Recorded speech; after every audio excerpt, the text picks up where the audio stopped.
Olá amigos, boa tarde, mais uma vez o prazer estar com vocês e hoje vamos discutir a questão da obesidade no adolescente e nas crianças. Esse tema é bastante polêmico e em função disso nós temos um convidado especial que é o professor Luiz Carlos Oliveira, que é formado em Educação Física, com pós-graduação em Ciências do Esporte, mestrado e doutorado em Educação Física e membro da diretoria do Celafisques. Professor Luiz Carlos, boa tarde. Boa tarde, Ailton. Boa tarde, ouvintes da TV Forte. É um prazer atender ao convite de vocês e vim aqui discutir um pouquinho sobre esse problema de pandemia mundial, que é a questão da obesidade. Você da outra vez que esteve conosco, falou sobre a questão do sedentarismo. E, obviamente, da mesma forma que acontece com adultos, sedentarismo, obesidade, acontece com os adolescentes. As causas são exatamente as mesmas? Sim, eu costumo dizer que a obesidade ela é consequência de um comportamento muito simples, né? É um grande consumo de calorias a partir da alimentação e um baixo gasto de calorias em função de um comportamento pouco ativo, vamos dizer assim, né? E a questão desse equilíbrio, né, é o que vai determinar se vai acumular mais calorias ou menos, e o acúmulo de mais vai ser armazenado na questão de gordura. Então, a equação ela é muito simples, agora todos os fatores que contribuem para montar essa equação é que é algo bastante complexo. Então, por exemplo, a questão da participação das crianças nas aulas de educação física. Isso faz parte da equação? Com certeza. Até outro dia estávamos discutindo em uma das aulas do doutorado sobre a questão do tempo de atividade física de uma aula de educação física. Já na final da década de 90, os americanos e o resto do mundo começou a estudar o tempo efetivo de atividade física de uma aula de educação física, e um pesquisador que você também conhece bem, Dr. James Salles, da Universidade de São Diego, aponta ali um tempo de 7, 8, não mais do que 11 minutos de atividade física efetiva numa aula de educação física de 50 minutos. Nós temos um colega aqui no Brasil, o Dr. Mário Braco, que também investigou isso e encontrou valores muito semelhantes. Então, a aula de educação física tem um tempo de atividade física muito baixo. Obviamente que ninguém está aqui querendo dizer que tem que ficar 50 minutos em atividade física, porque enquanto aula, enquanto disciplina curricular, deve-se trabalhar alguns conceitos também, mas também ter apenas 15, 20% de atividade física numa aula de educação física é alguma coisa a ser repensada, discutida e reformulada, né? Então, como aumentar esse gasto calórico dessas crianças e adolescentes? Bem, é levar essas crianças primeiro a gostar da atividade física. Eu tenho a oportunidade de lecionar atletismo no ensino superior em 2 instituições aqui em São Paulo. Enquanto professor da disciplina atletismo, formando futuros professores, o meu ponto-chave é que para lecionar uma disciplina prática, a primeira preocupação do professor não tem que ser com a questão técnica, não tem que ser com a condição física que esse indivíduo tenha para praticar, e sim pelo gosto. Ele tem que sentir prazer em fazer atletismo, em jogar basquete, em jogar vôlei, em jogar futebol. Ele tem que fazer daquilo algo atraente para o aluno. Aí o aluno vai jogar na escola, vai vir para casa, vai jogar com um amiguinho, no final de semana vai querer jogar também, porque aquilo para ele é gostoso.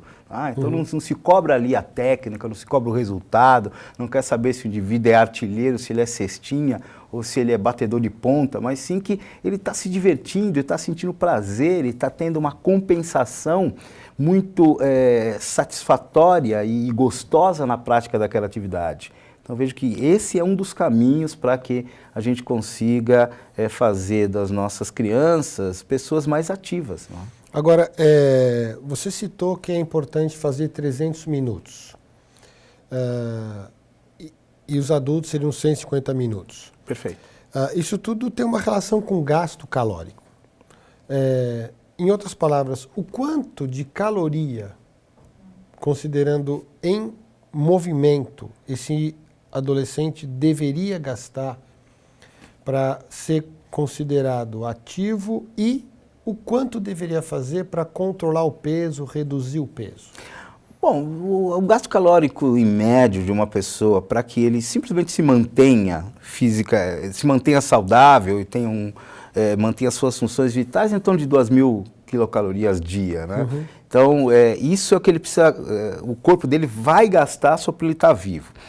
Agora, considerando que ele tem uma ingestão calórica em torno de 3.000, 3.600 calorias em função do café da manhã, do almoço, do jantar e de tudo que ele venha ingerindo ao longo do dia, o ideal seria que ele gastasse isso ou até muito próximo a isso. Né? Então, aí vem a necessidade de um gasto calórico em torno de umas 3.000 e poucas calorias. Se 2.000 são só para manter o corpo, ele precisa achar atividade física que ele gaste pelo menos mais 1.600, 1.800 calorias. E aí precisa efetivamente se envolver com esse gasto energético mais efetivo.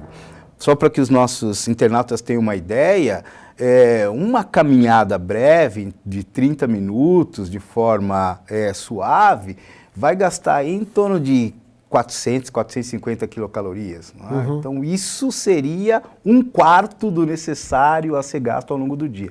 Então, principalmente criança e adolescente, precisa fazer atividade vigorosa, precisa dos 60 minutos de dia para tentar chegar nesses 1.200, 1.500 quilocalorias dia. Portanto, precisa jogar basquete, precisa jogar vôlei, precisa correr.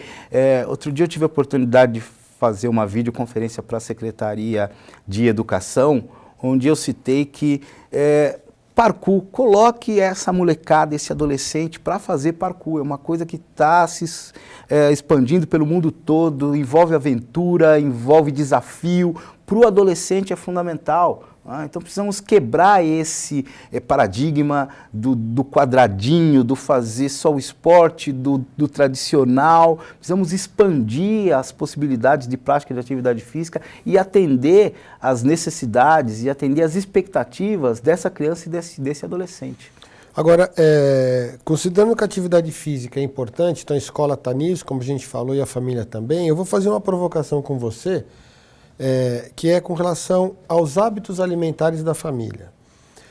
Tem alguns dados que mostram que crianças, para não dizer quase que bebês, estão tomando refrigerante na chuquinha com 6 meses de idade e comendo lasanha semi-pronta de determinada marca e assim vai. Considerando a questão da obesidade, a família, ela determina os hábitos alimentares, assim como determina a atividade física, como você falou. Mas em relação a esses hábitos alimentares, se tivesse que posicionar, como é que a família ela é participativa, ou coparticipante, ou determinante na questão do hábito alimentar? Isso é fundamental. Então, é lógico que nós somos professores de educação física, então temos uma tendência a, quando discutir a questão da obesidade, puxarmos para a questão da atividade física. Claro, mas eu reconheço a importância da questão dos hábitos alimentares, porque para aquela equação ser equilibrada, né, o gasto calórico precisa estar equilibrado com a ingestão calórica, né? Então a ingestão ela vem do hábito alimentar, do que essa criança vai comer. E quando a gente fala de criança, e desde o nascimento, quem determina o que essa criança vai comer são os pais. Né?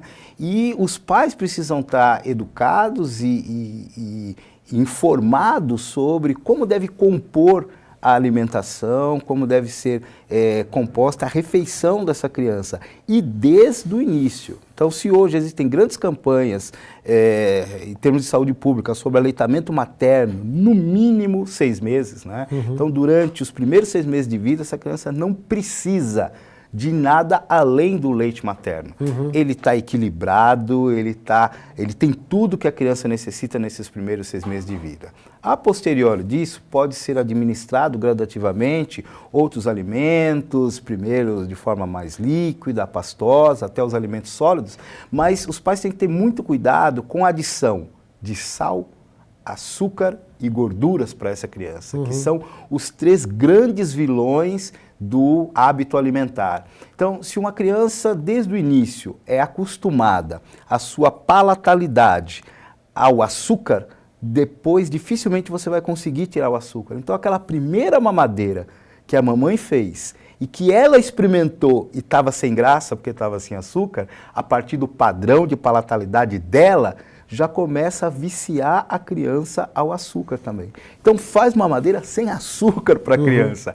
É ruim para ela, mas a criança não vai estar sentindo. É interessante isso que você está citando, porque se nós abrirmos as nossas geladeiras, o que tem na geladeira são as preferências de alimento daquela família. Sim.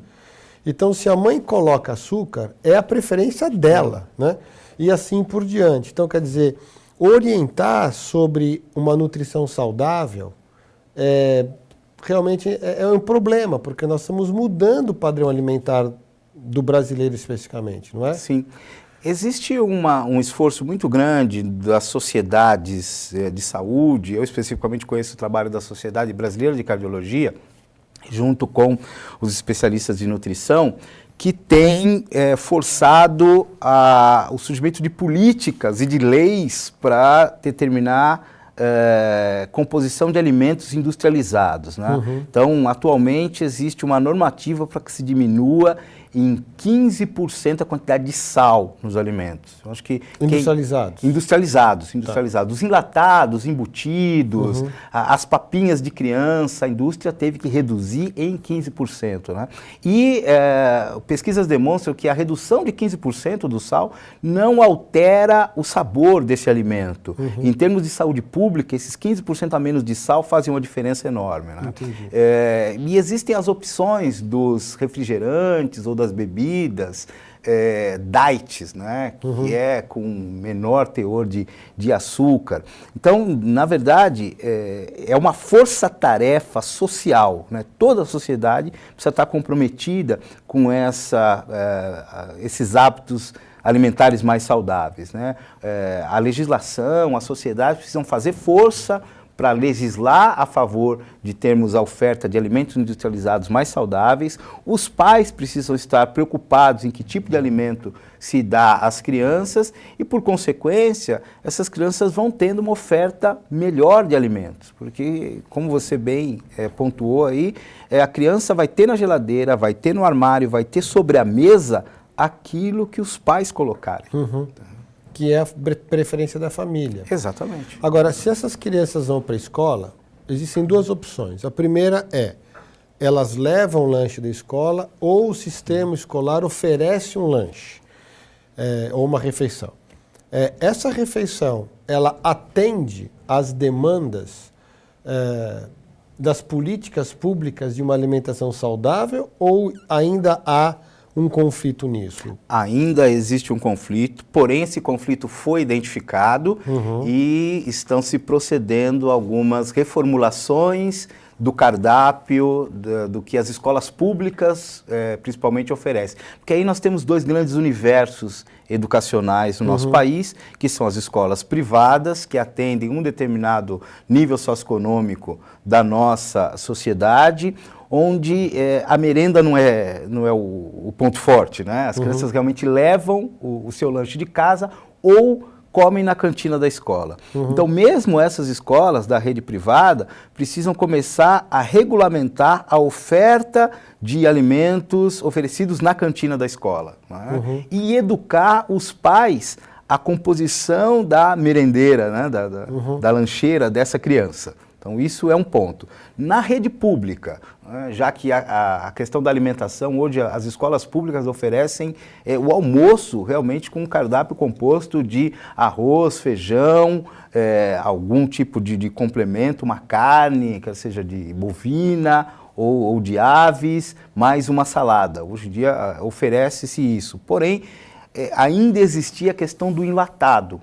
Até por uma questão de conveniência, né, de infraestrutura e de logística, o enlatado ele pode ser comprado em grandes quantidades, pode ser armazenado por mais tempo, ele tem uma maior permanência para ser utilizado, mas já se reconhece que esse enlatado não é o mais saudável. Então vamos buscar outras alternativas, vamos recorrer a indústrias que ofereçam alimentos de maior perenidade, porém de forma mais saudável. Então essas reformas estão acontecendo na rede pública de Estado. Então a questão da compra do alimento está sendo revisto, o preparo desses alimentos está sendo revisto, as preparadoras, as merendeiras da rede pública vão passar por um processo de qualificação profissional, no sentido de preparar uma merenda mais saudável, e pais e professores estão sendo treinados e capacitados a inserir essas questões do alimentação saudável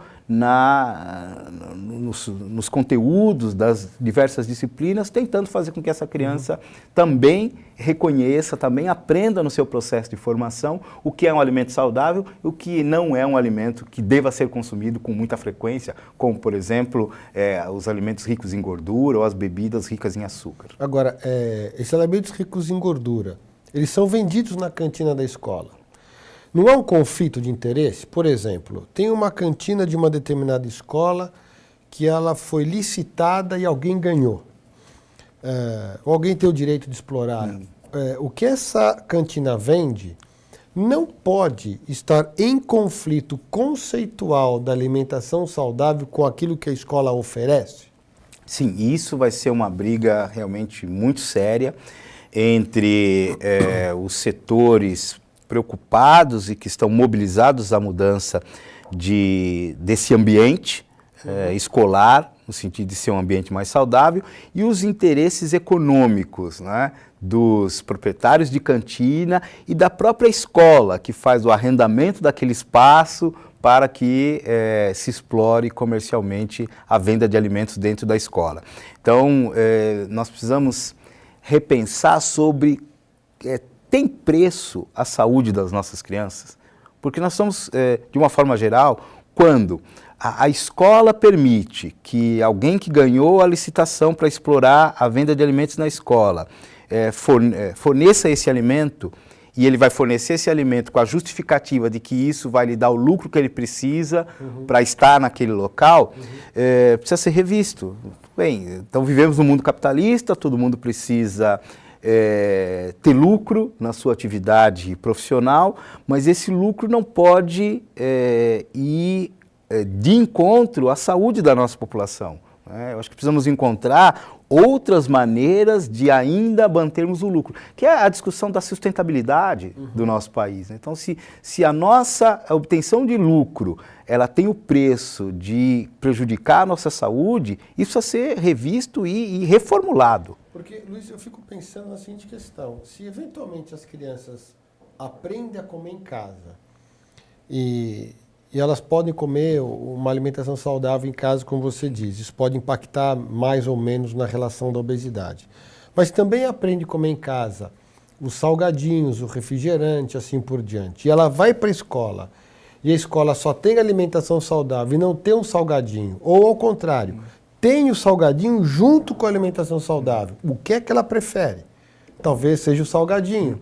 Então, todo esforço político, econômico de uma alimentação saudável, ele pode estar em conflito com o que se vende nessa cantina e com o que ela aprendeu em casa. Perfeito. E é por isso que nós precisamos intervir em todas as frentes dessa batalha, né? Então, na medida que nós conscientizemos e estamos educando aos pais que desde a mamadeira deve pensar na formulação desse alimento, passando por toda a infância até a adolescência dessa criança, de no lar oferecer um alimento mais saudável, a escola criando uma legislação, criando uma cultura de também oferecer alimentos mais saudáveis, isso precisa entrar em sintonia. Essas duas frentes precisam dialogar e ter uma meta comum e trabalhar no mesmo sentido.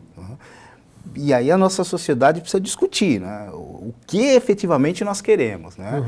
Será que vale a pena pagar o preço de atingirmos lucros, de atingirmos grande rentabilidade na prestação de um serviço, na venda de um produto, em função dessa situação? A exemplo da maior rede mundial de fast food, o McDonald's, ele tem revisto a formulação dos seus pratos, né? Então, hoje, a batata do McDonald's tem menos sal, tá? Não se usa mais gordura saturada na fritura. E ele oferece lá a salada, a água de coco e a maçã como alternativa, né, de uma refeição dentro das suas restaurantes. Porém, dificilmente você entra numa dessas lojas e vê na mesa um grupo de garotos na faixa de 18 a 17, 16 anos comendo a salada, tomando água de coco e comendo a maçã. Mesmo porque os pais dessas crianças, quando iam a esse restaurante... Não se alimentavam dessa forma. Não se alimentavam dessa forma. Então, os pais também têm expectativa e isso acaba criando uma situação mais difícil de brecar em termos de comportamento. Sim. E eu acho que a transformação desses hábitos e desse comportamento é algo que, se começado agora, deve levar algumas décadas para que se modifique efetivamente. Então, essa é uma pergunta interessante, um ponto interessante que você falou que eu queria te perguntar. Existe hoje o Programa Nacional de Saúde do Escolar, né? O que o Programa Nacional tem encontrado em relação à obesidade, atividade física? Essa é uma pergunta. A outra quantas crianças são obesas ou quantas estão acima do peso saudável para a idade hoje no Brasil?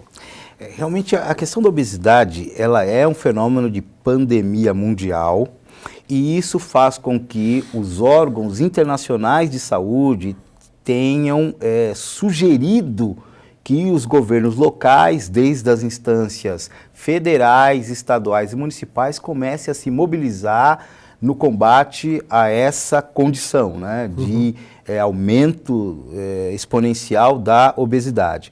Então, desde índices internacionais até os índices locais, nós encontramos altíssimas prevalências. Eu vou dar para você o dado do POF, do Pesquisa de Orçamento Familiar, desenvolvido pelo IBGE, publicado em 2011, que determina que crianças de 5 a 12 anos têm uma prevalência de 45% em excesso de peso e obesidade. Em torno de 45% de excesso de peso e obesidade.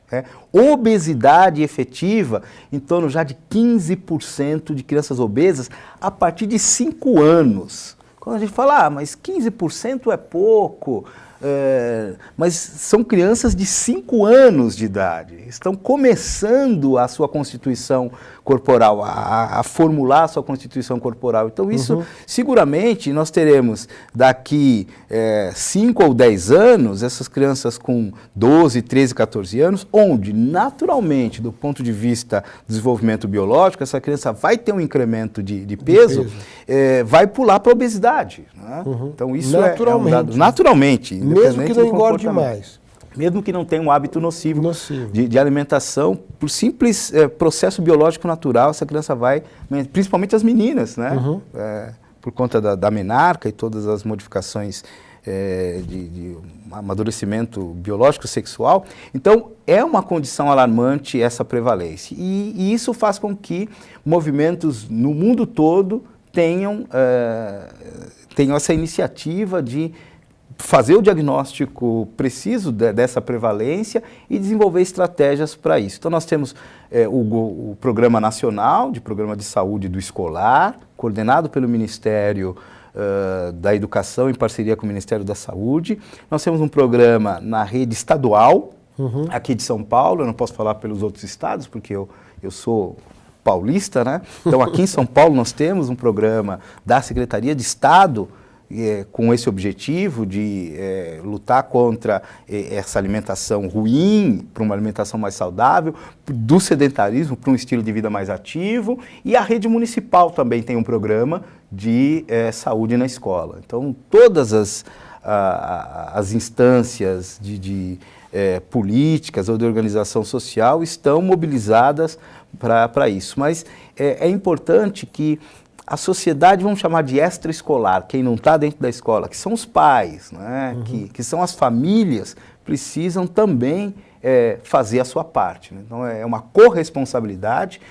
A escola tem o seu compromisso nessa educação mais saudável, nessa educação desse comportamento, tanto alimentar quanto de atividade física, mas a família também precisa assumir a sua responsabilidade e lutar contra isso. Porque, como você bem disse, se a criança tem toda essa educação na escola, chega em casa, está o pai lá sentado no domingo o dia inteiro na frente da televisão, tomando refrigerante, cerveja e comendo salgadinho, né? O que essa criança vai interpretar? Né? Olha, o que falam na escola é legal, é bonito, mas não serve aqui para casa. E como ela convive, como a força do ambiente familiar é muito grande, ela acaba pendendo, obviamente, naquelas preferências. Muito bem, eu queria agradecer ao professor Luiz Carlos, o tempo passou rapidamente na nossa conversa, eu acho que vale a pena um outro momento o professor voltar para implementar essa discussão sobre obesidade, até alguns planos específicos que ele tem acompanhado e trabalhado sobre isso, mas infelizmente o nosso tempo ele não é tão longo assim. E eu queria, portanto, agradecer o meu amigo professor Luiz Carlos de Oliveira, que foi um grande atleta. Isso ele não falou, mas ele foi um grande atleta do atletismo brasileiro, teve chance de correr com expoentes mundiais. Hoje, talvez ele seja ainda um dos tempos mais rápidos do Brasil, aí nas marcas da Confederação Brasileira. E hoje trabalha com a questão da saúde adolescente, com essa visão muito preocupada que vocês acabaram de perceber. Então, queria deixar aqui o meu agradecimento ao Luiz e as considerações finais para os nossos internautas. Bem, eu que agradeço as suas gentis palavras, eu realmente devo muito ao atletismo, muito ao esporte.